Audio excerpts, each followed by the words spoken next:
नमस्कार, मैं अमिता आशीष और आप सभी मित्रों का हार्दिक अभिनंदन है। आज की कहानी का नाम है नींद और इसे लिखा है प्रसिद्ध कहानीकार उषा प्रियमवदा जी ने। आपको ये कहानी अच्छी लगे तो कृपया आप लाइक और सब्सक्राइब अवश्य करें। आज की रात किसी होटल में काटनी पड़ेगी, यह कहकर वह मेरी ओर देखते हैं। मैं चुप हूँ। 150 मील की यात्रा के बाद भी कुछ कहने के प्रति अनिच्छा अब भी मन में बनी हुई है। वह स्वयं भी कम बोलते हैं। कार चलाते समय तो वह और भी चुप हो जाते हैं। यह बात मेरे ध्यान में आ चुकी है। सुनो, उन्होंने कहा है और इम्पाला की गति को मंद करते हुए सड़क के किनारे रोक दिया है। शहर पीछे छूट गया है। सामने चौड़ी सपाट सड़क है और दाहिनी ओर काफ़ी निचाई पर सागर, लहरें और उनके गर्जन के प्रतिध्वनि। मैं खिड़की के शीशे से मुंह सटाए बाहर देखती हूँ, इसलिए कि मैं उनके कुछ उदास हो आए चेहरे, कुछ उलझन भरे मुद्रा को नहीं चाहती। बाहर पानी, केवल पानी, विक्षिप्त लहरें, भीगता हुआ तट और कुछ दूर पर निरुद्देश्य उड़ती हुई गलें। उनका जो हाथ मेरी हथेली को पकड़े है पसीजा हुआ है और वह धीरे धीरे काँप रहा है। मेरे प्रथम स्पर्श से किसी पुरुष में ऐसी प्रतिक्रिया हो सकती है, यह जानकर मुझे मेरे मन में कुछ कौतुक होता है, पर मन छूता नहीं। उन्हें आश्वस्त करने के लिए मैं उनकी ओर देखकर मुस्कुराती हूँ। इस यात्रा का प्रस्ताव बहुत सहज भाव से दिया गया था और उसी तरह मैंने स्वीकार भी कर लिया। 3 दिन की छुट्टियों में वह उसी ओर जा रहे थे जहां मुझे भी जाना था। 8 घंटे की त्रासद बस यात्रा से मुझे छुट्टी मिलेगी, ऐसा मैंने सोचा था। यदि सुबह चलते तो संध्या तक पहुंच जाते, पर निकलने में ही देर हो गई थी। जैसा आप ठीक समझें। इतनी देर पहले पूछे प्रश्न का उत्तर मैं अब देती हूँ। पश्चिम में आकाश रख्ताब हो चला है और अचानक ही दिन भर की गर्मी के बाद मैंने कुछ ठंड अनुभव की। वह अपनी सीट पर कुछ आगे झुके से बैठे रहे और उनकी घनी भौहें कुछ ऐसे कुंचित हो आईं जैसे वह किसी गहरे सोच में हैं। एकाएक उन्होंने मेरी ओर देखकर पूछा, तुम्हें पहुंचने की कोई जल्दी तो नहीं? नहीं, मेरा उत्तर है। बात ठीक भी है। मुझे अपने डॉक्टर से मिलना है और उसके लिए मेरे मन में कोई उत्कंठा, कोई जल्दी नहीं है। वह इस उत्तर को शायद मेरी स्वीकृति समझें, पर क्या कहीं अंदर मन के दबे हुए कोने में यही आकांक्षा मेरी भी नहीं है? होटल में हमें 2 संलग्न कमरे मिले, बीच में बाथरूम। उसी के द्वारा एक दूसरे के कमरे में आया जाया जा सकता और चाहने पर द्वार बंद भी किया जा सकता है। मैंने जब अपनी ओर से दरवाज़ा बंद करना चाहा तो पाया कि उसकी कुंडी टूटी हुई है। शायद यह नियति ही है। रात में सायरन की आवाज़ से आँख खुलती है। मेरे मुंह से एक लंबी चीख निकल जाती है और मैं बिस्तर पर उठ कर बैठ गई हूँ। मैं बेतरह काँप रही हूँ। ऐसे सायरन यहाँ सिर्फ एम्बुलेंसों में होते हैं और तभी सड़क खाली करने के लिए चालू किए जाते हैं, जबकि उसमें कोई घायल अस्पताल ले जाया जा रहा हो। मुझे ऐसा लगता है कि मैं स्वयं उस एम्बुलेंस में बैठी हूँ और सामने स्ट्रेचर पर एक घायल शरीर है। मैं झुककर उसे छूना चाहती हूँ, पर मुझे डर है कहीं वह ठंडा न पड़ने लगा हो। तुम डर गई? अंधेरे में उनका स्वर सुनकर मैं पूरी तरह आँखें खोलकर आसपास देखती हूँ। शायद सुबह होने वाली है, क्योंकि खिड़कियों के चौखटों के बाहर हल्की हल्की रोशनी सी लग रही है। क्या तुमने कोई दुखद स्वप्न देखा था? हाँ, यह कहकर मैं बिस्तर में लेट जाती हूँ। सुबह के इस समय बिस्तर बेहद ठंडा लगता है। मैं बहुत कम चीज़ों से डरती हूँ, ना रोग से, ना गरीबी से, ना ठंड से। डरती हूँ तो बस एक लंबी अंधेरी रात के अकेलेपन से, और उसके त्राण के लिए ही इधर उधर भटकती हूँ। मेरा मनोविद इसे मेरी बीमारी कहता है, और वह मेरी चिकित्सा करना चाहता है, जिससे कि मेरी यह भटकन समाप्त हो जाए और मैं फिर से, वह हमेशा फिर जोर देता है और किसी और के साथ कहीं घर बसाकर सुख चैन से रह सकूं। अगर यह होटल किसी अस्पताल के पास न होता तो कितना अच्छा होता। तब कोई भी सायरन मेरी नींद न तोड़ पाता। शायद मैं कुछ देर को फिर सो गई, क्योंकि अगली बार जागने पर पाया कि धूप काफ़ी चढ़ाई है। मैं कमरे में अकेली हूँ। तैयार होकर मैं होटल के लाउंज में आई। वहाँ वह पहले से ही शायद मेरी प्रतीक्षा कर रहे थे। वह मुस्कुराए। सुबह के उस उजले आलोक में उसका चेहरा अब रेखाहीन लगता है। हरे रंग की ट्वीड का कोट पहनने से उसकी आंखें अब हरी दिखने लगती हैं। यह मैंने अभी जाना। वेट्रेस मोटे मोटे प्यालों में खूब गर्म कॉफ़ी दे गई। मैं बिना कुछ कहे कॉफ़ी पीने लगी। इस क्षणांश में ही मैं बहुत दूर चली गई। शायद यह भांपकर उनके चेहरे पर उदास रेखाएं लौट आईं। नाश्ते के बाद हम लोग फिर सड़क पर हैं। व्हील पर सधे हुए हाथ, सामने सपाट सड़क और दो पृथक पृथक मौन।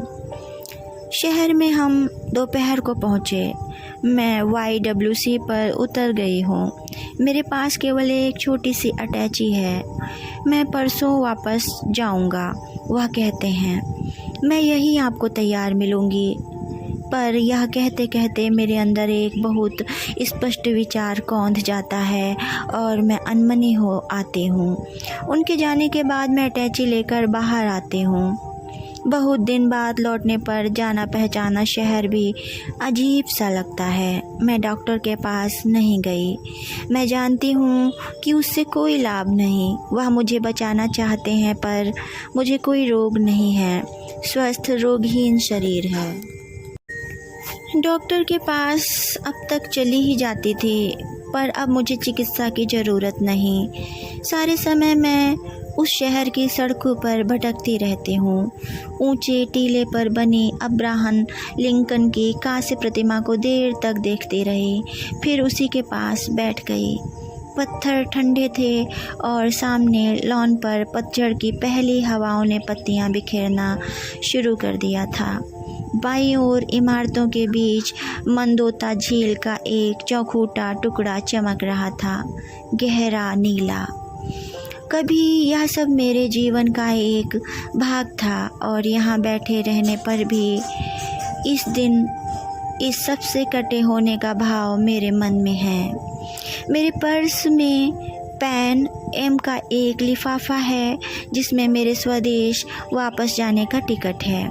एक नई खुली ड्राई क्लीनिंग की दुकान के कुछ मुफ्त कूपन हैं, और डॉक्टर का कार्ड है, जिसमें आज के ही दिन किसी भी समय आकर मिलने का आग्रह है। सामने दूर काफ़ी नीचे सड़क पर मोटर और बसें लगातार आती जाती दिखाई दे रही हैं।